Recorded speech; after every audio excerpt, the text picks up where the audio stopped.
Hello, EDCAST. It's a YouTube. We're joined again. My name is Zafian, and I am your host for today's podcast. And we're here joined with two amazing students from the English department. Can you introduce yourself? Hello everyone, I am Zay and I'm from cohort 24. Thank you.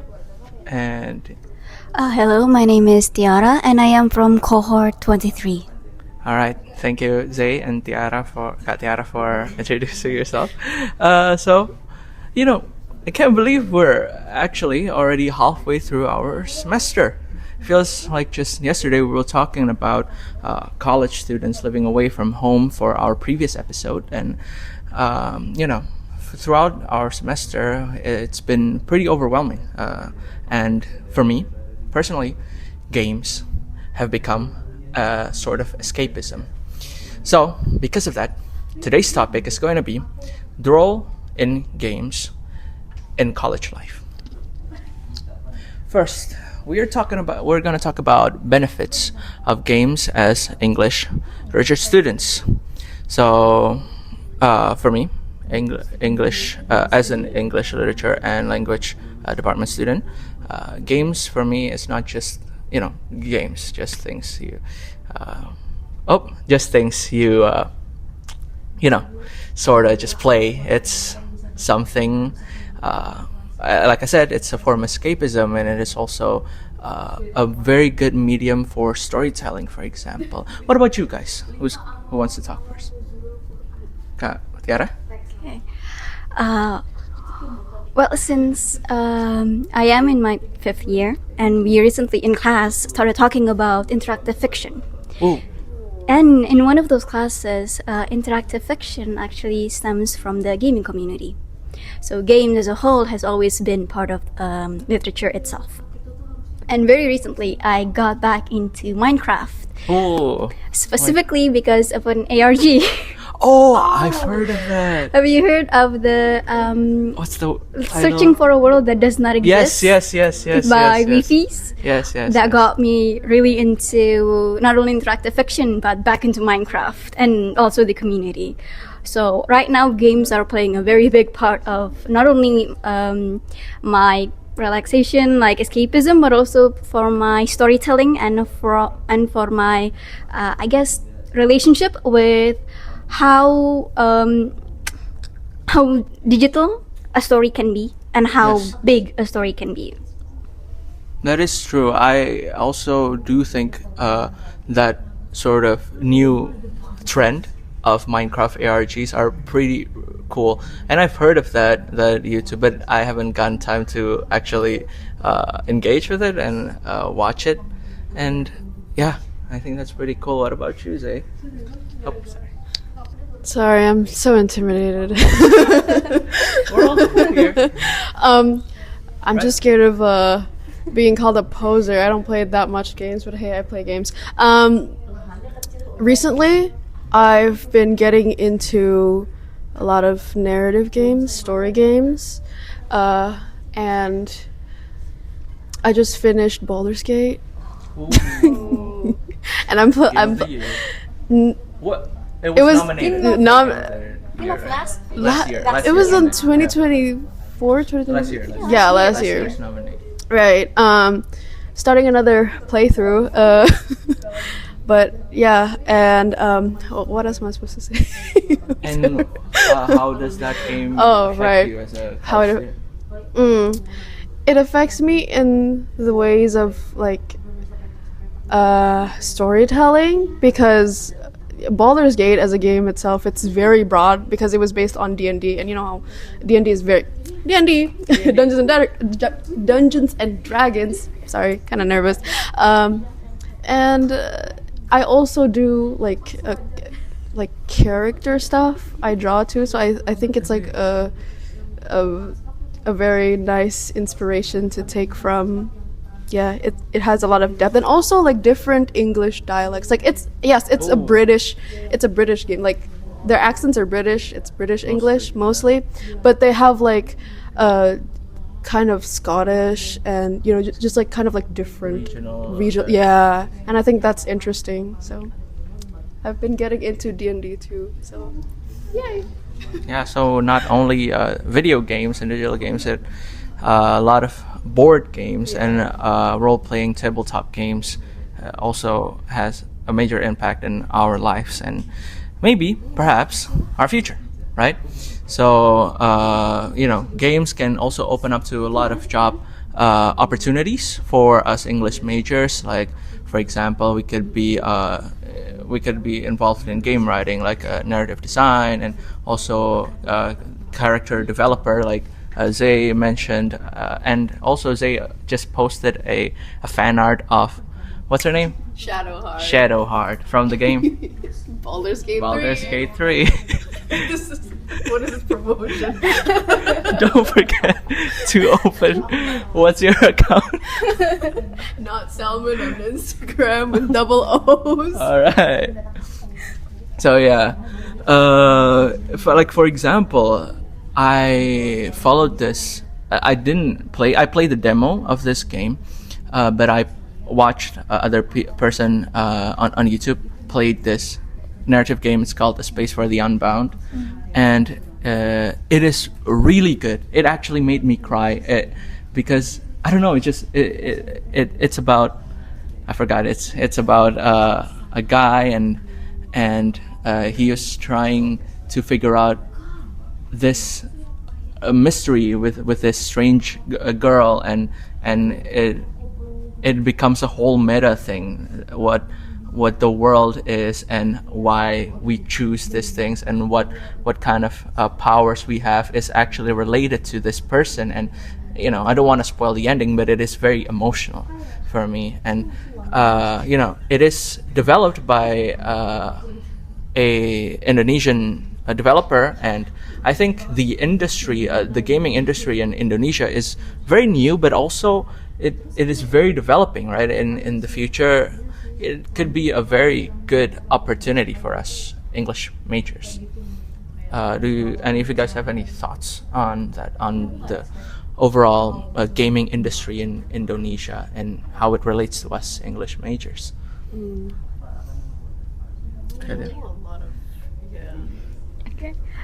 So the thing about the gaming industry in Indonesia, it's, as you said, it's a very developing thing, and it's a very new thing. Yeah. But it's also developing in a very fast pace. Right. Like you've had very recently, I believe, one of I forgot, I don't know which studio that made the game, but I think it was like a game like Mobile Legends, but it was inspired by Indonesian mythology. Oh, like those MOBA 5v5. Yeah, like those. Kind of.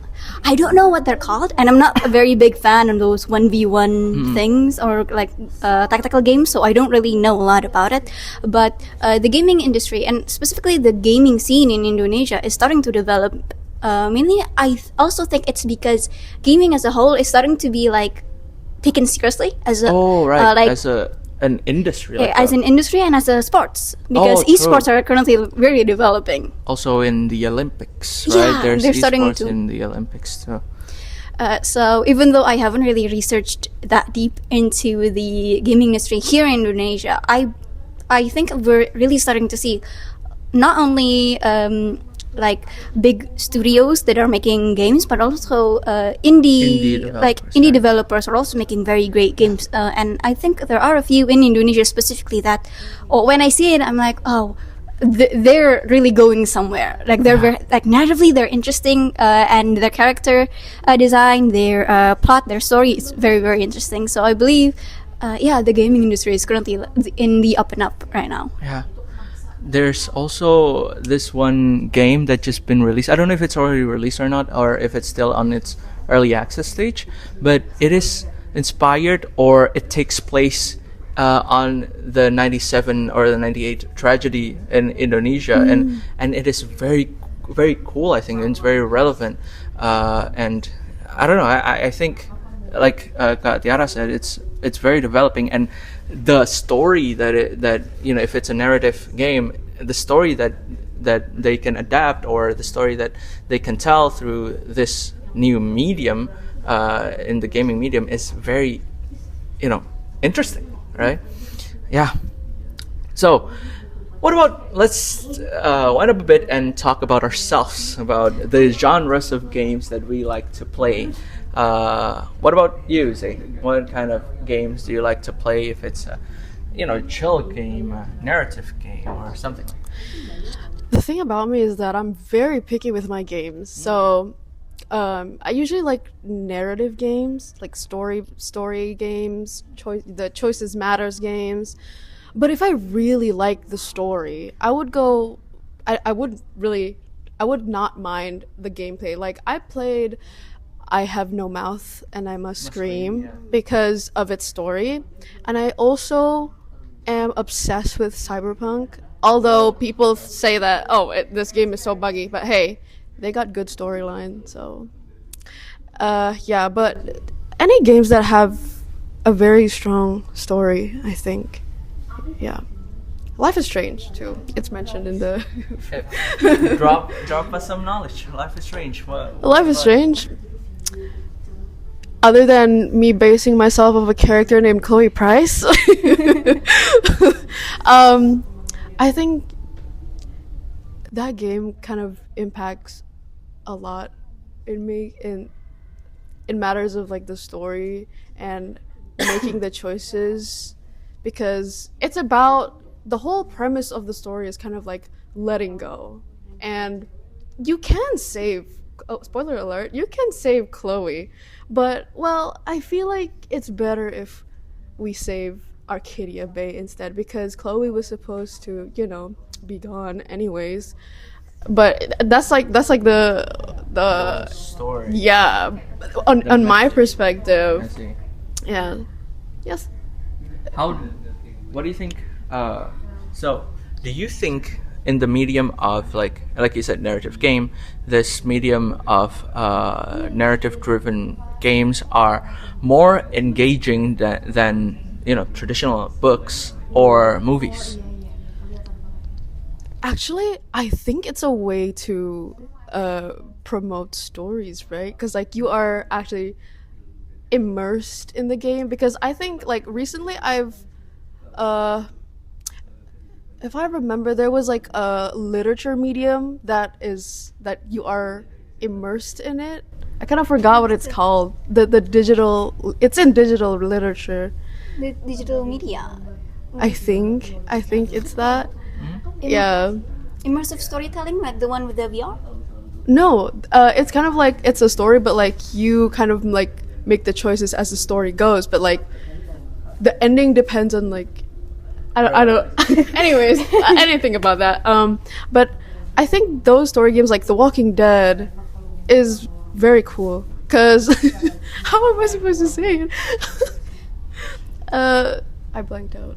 Okay, so let's recap what you just said. So you think this medium of very immersive and choose your own adventure kind of games promotes storytelling, and it offers a new way to engage in a story, right? So how does that compare to traditional books and movies, do you think? Traditional books. Yeah. Oh, okay. I guess one thing about it is that it has visuals that people might, like, oh my god, okay, I'm gonna get into this because cool visuals. And what else? How do you think it compare? Like, which one do you think is better? I don't know. I can't say. Like, I like both. So, but I can't pick. Like, each of them has their own gist. Yeah. They have their own spark.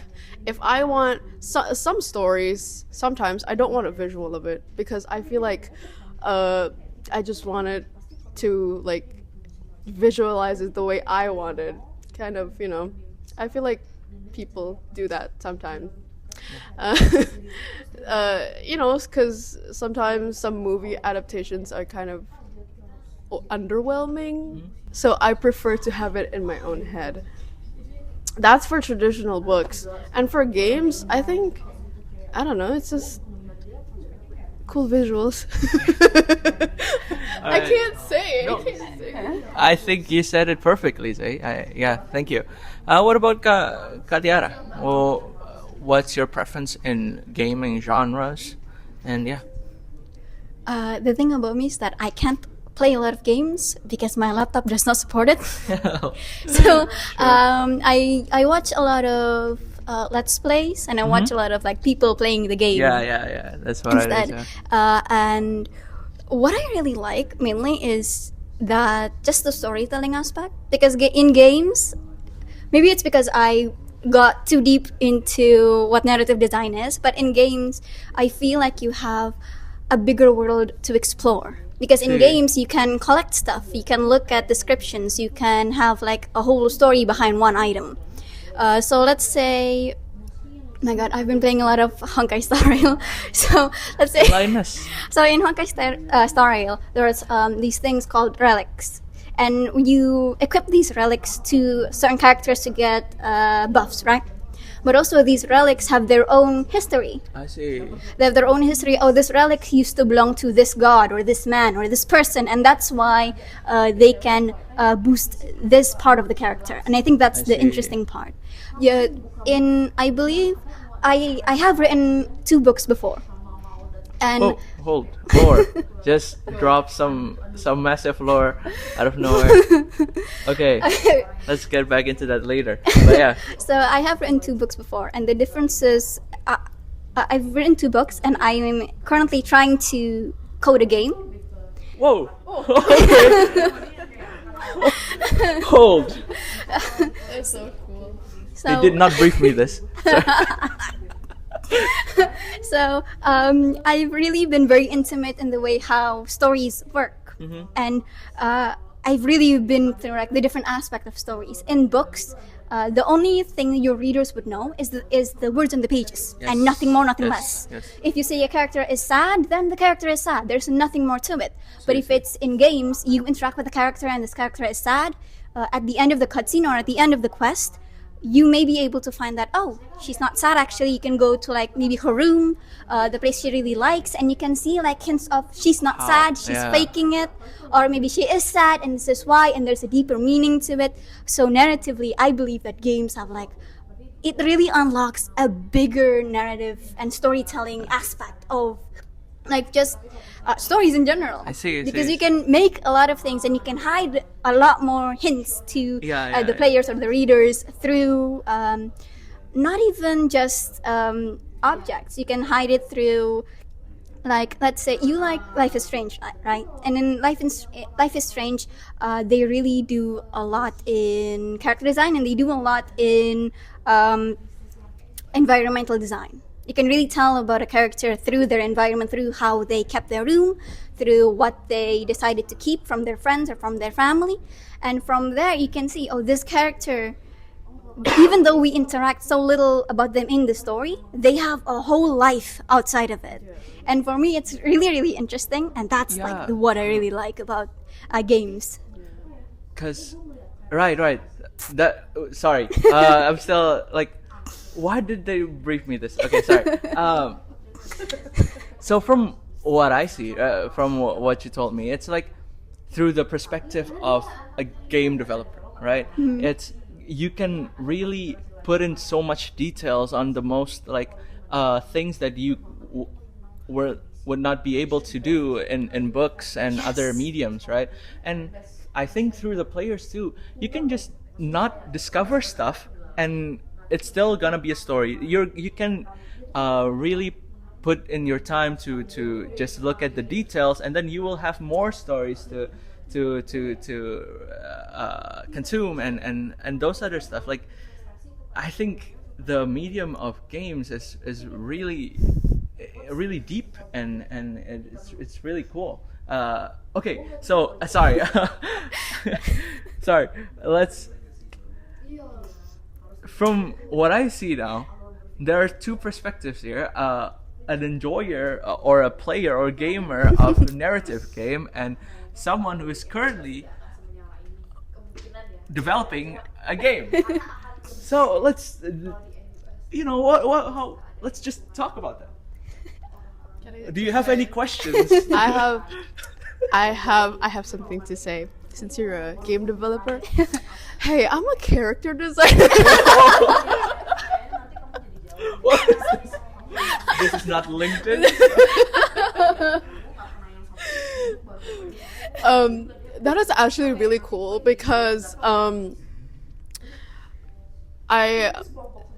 the school that I graduated from just had a gaming developing major when I graduated, and I was I was devastated with the thought of like, hey, why didn't this happen sooner? Because, dude, I love games, and I implementing my characters on games, like, that's cool, and working for people who needs, like, I don't know, visuals, that's cool. What inspire you to like make your game, or like do you have like any visions of like what? So how this game started and why I'm currently trying to make it is because I feel like I've been writing since SD6. Oh, And I've been writing since for that long, and I feel like writing just novels and short stories is too restricting nowadays.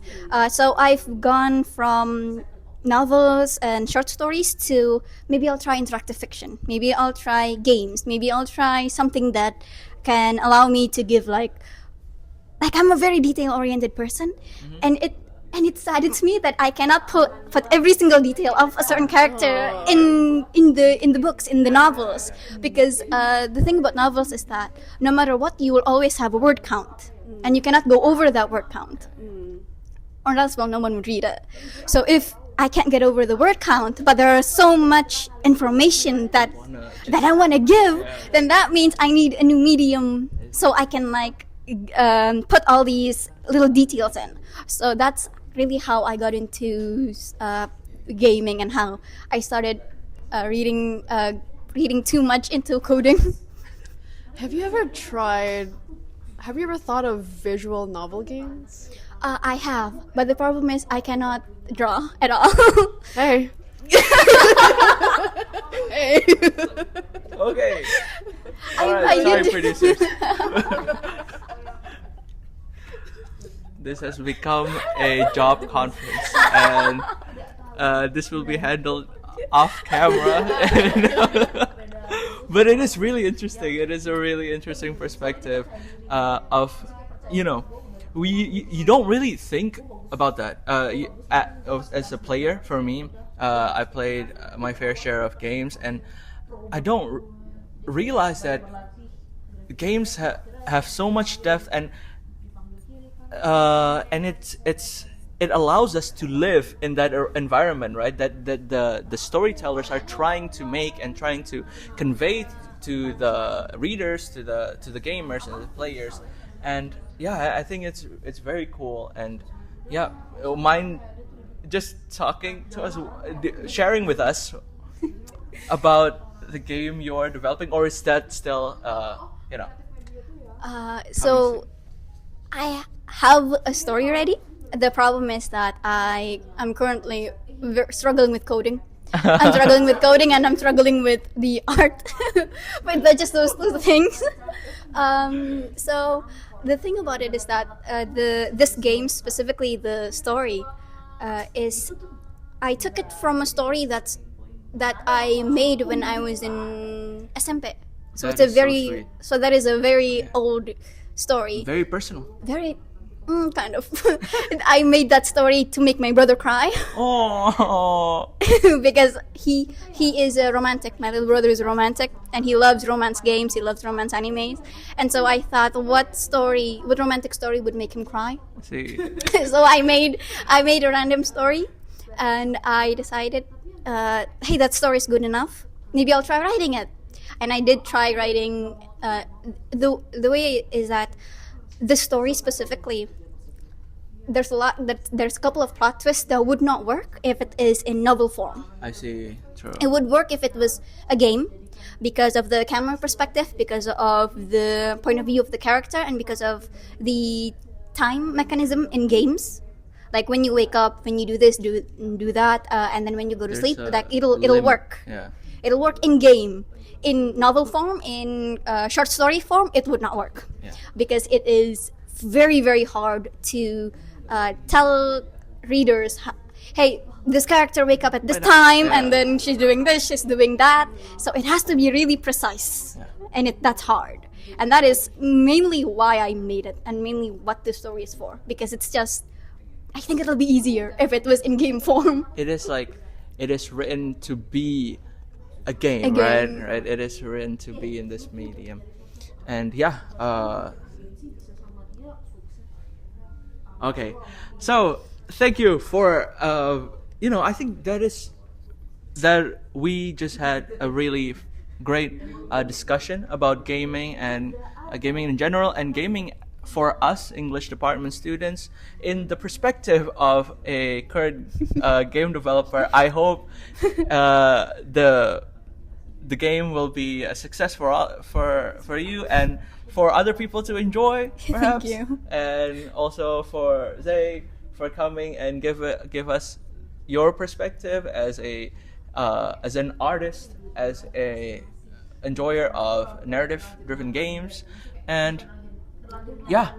Again, like I said, game can be a place or a way for people to relax and something to enjoy in the middle of academic stress, or not, or if you want to torture yourself in the medium of games, it's your own choice, and it's a very great medium, really developing medium for us English department students, and for a lot of people in Indonesia that are still developing their own games. And yeah, thank you for listening for this episode.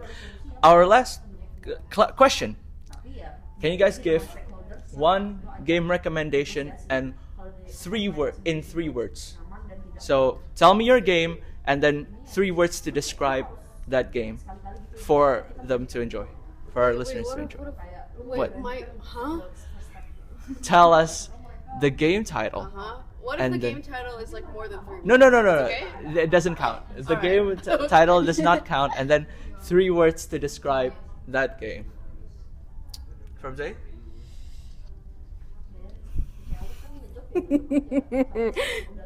Baldur's Gate 3. Immersive. Dilly dally. Alright. Thank you. Baldur's Gate 3, Immersive Dilly Dally. Don't forget to check that out. Kak Tiara? Still wakes the deep. It'll haunt you. Okay, thank you. Don't forget to check that out. Don't forget to check Zay's account. Will there be here? Yeah. And also Kak Tiara will be right here. Sorry, editors. And don't forget to also tune in to our next episode of EDCAST. Thank you for Kak Tiara and Zay for joining us. Thank you for listening, and see you in the next episode. Bye-bye. That's more than 20 minutes.